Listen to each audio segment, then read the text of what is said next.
శివుడికి మోహినికి అయ్యప్ప స్వామి పుట్టారు. కానీ పుట్టగానే అయ్యప్ప స్వామిని పంబానది తీరం దగ్గర విడిచిపెట్టి శివుడు తిరిగి కైలాసంకి వెళ్లిపోతారు. అంత దట్టమైన అడవిలో ఉన్న చిన్న పిల్లవాడిని కాపాడడం కోసం అడవి పులులు అయ్యప్ప స్వామి చుట్టూరా చేరి రక్షణగా ఉంటాయి.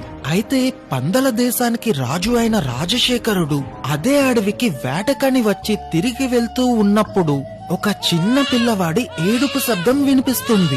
దాంతో అయ్యప్ప స్వామిని చూసిన రాజశేఖరుడు చాలా సంతోషపడతాడు. ఎందుకు అంటే తనకి ఎప్పటినుంచో పిల్లలేరు కాబట్టి. కానీ అలా అడవి మధ్యలో కనిపించిన ఆ పిల్లవాడిని తను తీసుకువెళ్లి పెంచడం మంచిదా కాదా అని తను ఆలోచిస్తూ ఉంటాడు.